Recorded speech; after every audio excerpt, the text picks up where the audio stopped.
छोटी मोटी फैक्ट्री में काम करने वाला रामप्रसाद जब शाम को घर लौटता तो उसकी पत्नी सीता का दिल धड़कने लगता। आज वह किस हालत में होगा? शराब पीकर आएगा या बिना पिए? आज पैसे बचे होंगे या सब उड़ा आएगा? सीता का मन हर रोज इन्हीं सवालों से घिरा रहता। फिर भी उसके चेहरे पर अद्भुत शांति और विश्वास झलकता।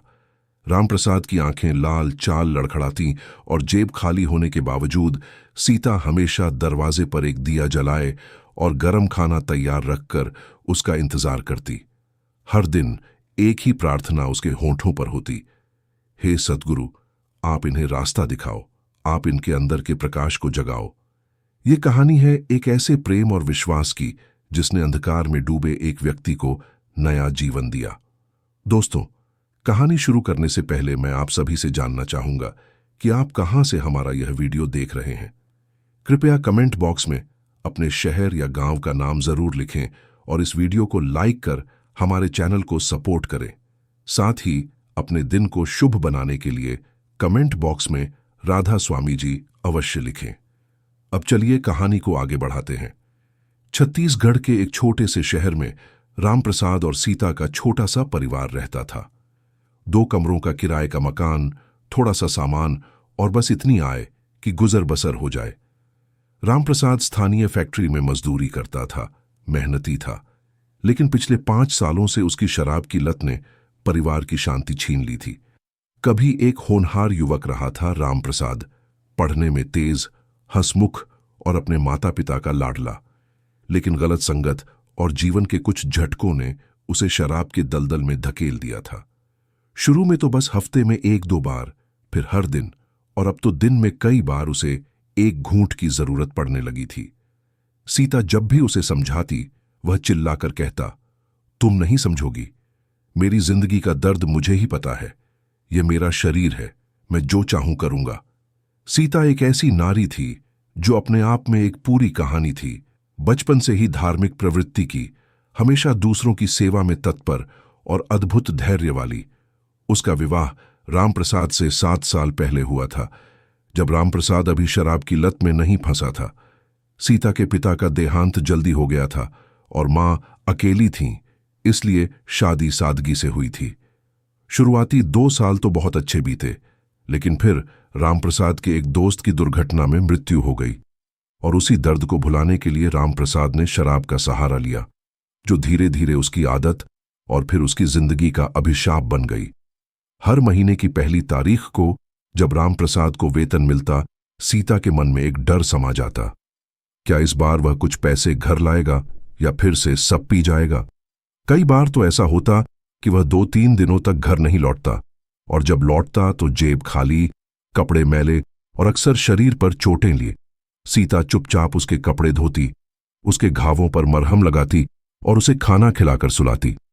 पड़ोसियों के ताने, रिश्तेदारों की नसीहतें और समाज का तिरस्कार, ये सब सीता सहती रही, पर कभी अपने पति का साथ नहीं छोड़ा, न ही अपना आध्यात्मिक पथ। सीता अपने गुरु राधा स्वामी संत संघ से जुड़ी थी। हर रविवार को वह सत्संग में जाती, हर सुबह शाम भजन और सुमिरन करती और रात को बाबा जी की किताबें पढ़ती। उसका मानना था कि गुरु की कृपा से कोई भी व्यक्ति बदल सकता है, किसी भी दुख से मुक्ति मिल सकती है। जब कभी रामप्रसाद नशे में धुत होकर घर आता और गालियां बकता, तो सीता अपने मन में सिर्फ एक ही बात दोहराती, हे सतगुरु, इन्हें माफ करना, इन्हें राह दिखाना। ऐसे में सीता ने कभी अपने पति के लिए बुरा नहीं सोचा, हमेशा यही मानती रही कि कहीं न कहीं वह भी दुखी है, पीड़ित है और प्रेम ही उसे बचा सकता है। एक दिन की बात है, रामप्रसाद को फैक्ट्री से बोनस मिला था, 3000 रुपए, जो उनके लिए बहुत बड़ी रकम थी। सीता को आशा थी कि इस बार वह कुछ पैसे घर के लिए बचाएगा। शायद उनके टूटे हुए फ्रिज की मरम्मत हो जाएगी या फिर वह अपनी मां के लिए दवाई भेज पाएगी। लेकिन रामप्रसाद आया तो देर रात को लड़खड़ाता हुआ, पूरी तरह नशे में डूबा। सीता के पूछने पर पता चला कि सारे पैसे शराब और जुए में उड़ा आया है। सीता का हृदय टूट गया, लेकिन उसने अपने आंसू छिपाए और बिना कोई शिकायत किए रामप्रसाद को खाना परोस दिया। खाना खाते खाते रामप्रसाद ने देखा कि सीता अपने ही खाने में से कुछ बचा रही है। क्या कर रही हो? उसने पूछा। कुछ नहीं जी, बस कल पड़ोसी की बेटी आएगी पढ़ने, उसके लिए थोड़ा बचा रही हूं। सीता ने शांति से जवाब दिया। रामप्रसाद को पहली बार अपने किए पर शर्म आई। सीता भूखी रहकर भी दूसरों का ख्याल रख रही थी और वह पूरा वेतन शराब में उड़ा आया था। उस रात वह अचानक बोला, तुम मुझसे नफरत नहीं करती? सीता ने उसकी आंखों में देखा और धीरे से कहा, नफरत करने से क्या होगा? मैं तो बस ये चाहती हूं कि आप खुश रहें और अपने आप से प्यार करें। बाकी सब तो अपने आप ठीक हो जाएगा। उस रात रामप्रसाद को नींद नहीं आई। वह छत पर लेटकर तारों को देखता रहा। सीता के शब्द उसके कानों में गूंज रहे थे। सालों से वह अपनी पत्नी के साथ बुरा व्यवहार कर रहा था, फिर भी उसके मन में सिर्फ प्रेम था। क्या यही प्रेम है? उसने खुद से पूछा। और मैं क्या बन गया हूं? पहली बार उसके मन में अपने व्यवहार को लेकर सच्ची शर्मिंदगी थी। अगले दिन सुबह सीता हमेशा की तरह सुबह 4 बजे उठ गई थी। उसने स्नान किया, अपना आसन बिछाया और सुमिरन में बैठ गई। रामप्रसाद, जो आमतौर पर 8-9 बजे तक सोता रहता था, आज अजीब तरह से जल्दी उठ गया। वह चुपचाप देखता रहा कि कैसे सीता गहरी समाधि में बैठी है। उसके चेहरे पर एक अलौकिक शांति है। उसने पहली बार ध्यान से सीता के भजनों को सुना। वे भजन जो हमेशा उसे चिढ़ाते थे, आज कुछ अलग से प्रतीत हो रहे थे। एक भजन में गाया जा रहा था, दुख में सुमिरन सब करे, सुख में करे न कोई, जो सुख में सुमिरन करे, दुख काहे को होई। रामप्रसाद ने पहली बार इन पंक्तियों का अर्थ समझने की कोशिश की। क्या वाकई में वह अपने दुखों से भागने के लिए शराब का सहारा ले रहा था? और क्या सीता अपने सुमिरन की वजह से ही इतनी शांत और मजबूत थी? उस दिन रामप्रसाद फैक्ट्री से जल्दी लौट आया और अपने साथियों के शराब पीने के आग्रह को टाल दिया। घर आकर उसने देखा कि सीता पड़ोसी की बेटी को पढ़ा रही है। उसके चेहरे पर वही करुणा और प्रेम झलक रहा था जो वह अपने पति के लिए भी रखती थी। रामप्रसाद घर के बाहर ही खड़ा रहा और देखता रहा कि कैसे एक गरीब मजदूर की पत्नी, जिसके पास खुद के लिए भी बहुत कम था, एक छोटी बच्ची को मुफ्त में शिक्षा दे रही थी। उसके मन में एक अजीब सी हलचल मची। सीता, उसने शाम को बोला, तुम हर रविवार को कहां जाती हो? सीता ने हैरानी से उसकी ओर देखा। यह पहली बार था जब रामप्रसाद ने उसके सत्संग के बारे में पूछा था। सत्संग, उसने धीरे से जवाब दिया।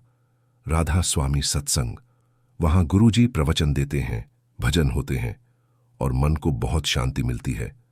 रामप्रसाद ने कुछ देर तक चुप रहकर फिर पूछा, क्या मैं भी कभी चल सकता हूं तुम्हारे साथ? सीता की आंखें चमक उठीं, लेकिन उसने अपनी खुशी को नियंत्रित किया। वह जानती थी कि इस क्षण को बहुत संभाल कर रखना है। हां, बिल्कुल, उसने शांति से कहा। अगले रविवार को हम साथ चलेंगे। उसे विश्वास नहीं हो रहा था कि उसकी इतने वर्षों की प्रार्थना आखिरकार रंग ला रही थी। अगले कुछ दिनों में रामप्रसाद ने शराब छूने की कोशिश नहीं की। यह आसान नहीं था। उसका शरीर बेचैन रहता, सिर में दर्द होता और कई बार तो वह चिल्लाने लगता। लेकिन हर बार जब वह टूटने के करीब होता, सीता का चेहरा उसके सामने आ जाता। ऐसा पहली बार हो रहा था कि वह अपनी पत्नी की खातिर कुछ बदलना चाह रहा था। रविवार आया। सीता ने अपने सबसे अच्छे कपड़े पहने और रामप्रसाद के लिए भी एक साफ धोती कुर्ता निकाला। रामप्रसाद के मन में संकोच था। वह सोच रहा था, मैं जैसा हूं, क्या मुझे वहां जाने का अधिकार है? सीता ने जैसे उसके मन की बात पढ़ ली। गुरु के दर पर कोई छोटा बड़ा नहीं होता, उसने कहा। वहां तो सब प्रेमी हैं, सब भक्त हैं। आप निश्चिंत होकर चलिए। सत्संग का स्थान एक सादा सा हॉल था, जहां सैकड़ों लोग श्वेत वस्त्र पहने बैठे थे। रामप्रसाद को पहले तो बहुत अजीब लगा। वह सोच रहा था कि हर कोई उसे देख रहा होगा, जान रहा होगा कि वह कितना बुरा इंसान है। लेकिन धीरे धीरे उसे एहसास हुआ कि यहां कोई उसे निहार नहीं रहा था। सबका ध्यान मंच पर वक्ता की ओर था। वह भी बैठ गया और सुनने लगा। वक्ता एक वृद्ध संत थे, जिनकी आंखों में अद्भुत प्रेम और करुणा थी। वे बोल रहे थे, हर इंसान के भीतर प्रकाश है, प्रेम का, आनंद का प्रकाश। लेकिन हम इसे भूल जाते हैं। हम बाहरी चीजों में खुशी ढूंढते हैं, पैसा, शराब, नशा, लोगों की प्रशंसा। लेकिन ये सब क्षणिक है, झूठा है। सच्ची खुशी तो अंदर है, जिसे हम सुमिरन से, नाम से, गुरु की कृपा से पा सकते हैं। रामप्रसाद ने महसूस किया कि संत जैसे सीधे उसी से बात कर रहे हैं। उसकी आंखें नम हो गईं। वहां गाए जा रहे भजनों में एक ऐसा भी था जिसमें कहा गया था, छोड़ दे रे मन, मदिरा का प्याला, संत चरणों का अमृत पी ले। उस क्षण रामप्रसाद के हृदय में कुछ टूटा। वह जैसे अंदर से हिल गया। सत्संग के बाद जब वे घर लौट रहे थे, रामप्रसाद बिल्कुल चुप था। सीता ने कुछ पूछा नहीं। वह जानती थी कि कुछ घट रहा है, कुछ बदल रहा है। उस रात रामप्रसाद ने पहली बार सीता से पूछा, क्या तुम मुझे सुमिरन सिखा सकती हो? क्या क्या मैं भी बदल सकता हूं? सीता की आंखें भर आईं। वह सिर्फ इतना ही कह पाई, अगर सच्चे दिल से चाहे तो मालिक किसी को खाली नहीं लौटाते। शुरुआत आसान नहीं थी।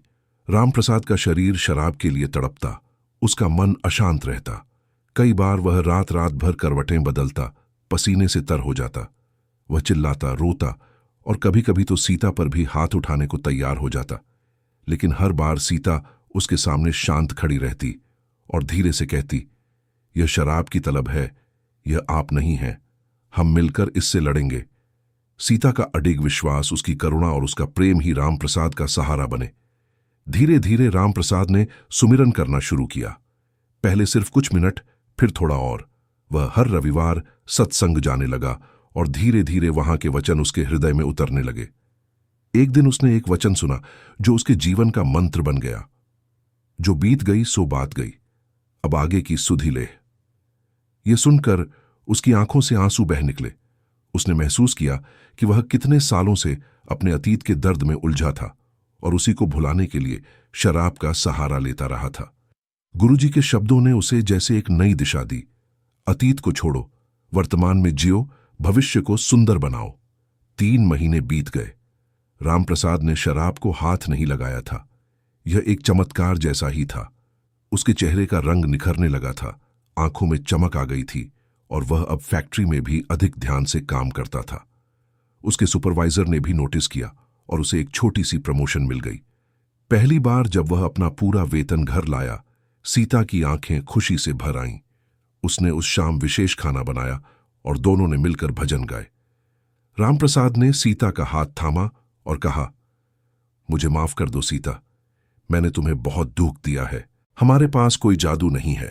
रामप्रसाद अक्सर कहता, हमारे पास सिर्फ गुरु का नाम है और एक दूसरे का प्यार है।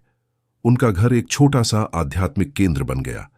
पड़ोसी भी उनके घर आने लगे और रामप्रसाद खुद अपनी कहानी सुनाकर दूसरों को प्रेरणा देने लगा।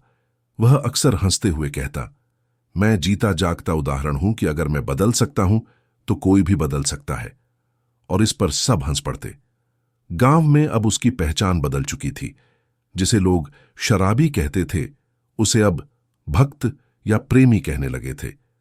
रामप्रसाद का हृदय परिवर्तन इतना आश्चर्यजनक था कि कई लोग उसकी कहानी सुनने आते और वह हर किसी को यही बताता कि यह सब गुरु की कृपा और उसकी पत्नी के अथक विश्वास का परिणाम है।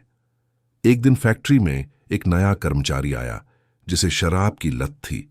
लोगों ने उसका मजाक उड़ाना शुरू कर दिया, लेकिन रामप्रसाद ने उसे अपने साथ लंच पर बुलाया। मैं तुम्हारी मदद कर सकता हूं, उसने धीरे से कहा। मैं जानता हूं तुम क्या महसूस कर रहे हो। उस आदमी की आंखें नम हो गईं। कोई मेरी मदद नहीं कर सकता, मैं बहुत बुरा हूं, उसने कहा। रामप्रसाद मुस्कुराया। मुझसे भी बुरा? सुनो मेरी कहानी। धीरे धीरे रामप्रसाद और सीता के छोटे से घर से एक बदलाव की लहर शुरू। 2 साल बीत गए। रामप्रसाद को फैक्ट्री में बड़ा प्रमोशन मिला और अब उनकी आर्थिक स्थिति पहले से बहुत बेहतर थी। उन्होंने अब एक छोटा सा घर भी खरीद लिया था, लेकिन सबसे बड़ा परिवर्तन उनके हृदय में था। जहां पहले तनाव, क्रोध और निराशा का राज्य था, वहां अब प्रेम, करुणा और आनंद का वास था। एक दिन सीता ने एक खबर सुनाई जो रामप्रसाद के जीवन में एक नया अध्याय थी। वह मां बनने वाली थी। रामप्रसाद की खुशी का ठिकाना नहीं रहा। उसने सीता को गले लगाया और रो पड़ा।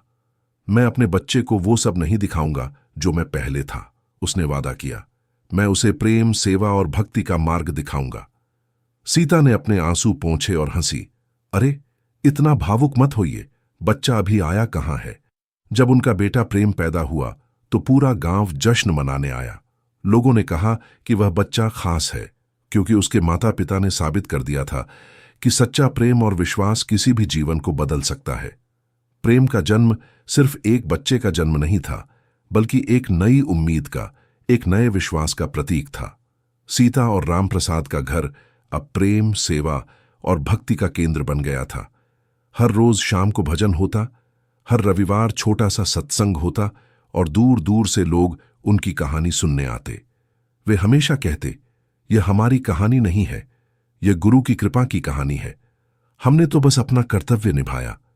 इस कहानी से हमें यही सीख मिलती है कि परिवर्तन कभी बाहर से नहीं आता, वह भीतर से आता है। रामप्रसाद के जीवन में परिवर्तन तब शुरू हुआ जब उसने अपने अंदर झांका और अपनी गलतियों को स्वीकार किया। लेकिन इस परिवर्तन के लिए सीता का प्रेम, उसका अटूट विश्वास और गुरु की कृपा, ये तीनों जरूरी थे। सीता ने कभी हार नहीं मानी, गुरु की शरण कभी नहीं छोड़ी और रामप्रसाद का प्रेम कभी नहीं छोड़ा। अगर आपके जीवन में भी कोई कठिनाई है, कोई अंधकार है, तो याद रखिए कि प्रेम, धैर्य और विश्वास से बड़ी कोई शक्ति नहीं है और गुरु की कृपा हमेशा आपके साथ है। बस अपने दिल का दरवाजा खुला रखिए। आज भी अगर आप छत्तीसगढ़ के उस छोटे से शहर में जाएंगे तो रामप्रसाद और सीता का घर आपको मिल जाएगा। वह घर जहां से प्रेम और सेवा की ज्योति जलती है, वह घर जो हर उस व्यक्ति के लिए आशा का दीपक है जिसका जीवन अंधकार में है। दोस्तों, आज की यह कहानी यहीं समाप्त होती है। मुझे आशा है कि आपको यह प्रेरणादायक कहानी पसंद आई होगी। अगर आपने अभी तक चैनल को सब्सक्राइब नहीं किया है तो कृपया अभी सब्सक्राइब बटन दबाएं और बेल आइकन को भी क्लिक करें ताकि आपको हमारे नए वीडियोस के बारे में तुरंत पता चल सके। इस वीडियो को अपने दोस्तों और परिवार के साथ शेयर करें जिन्हें इससे प्रेरणा मिल सकती है। आपका दिन शुभ हो। राधा स्वामी जी की कृपा आप सभी पर बनी रहे। नमस्कार।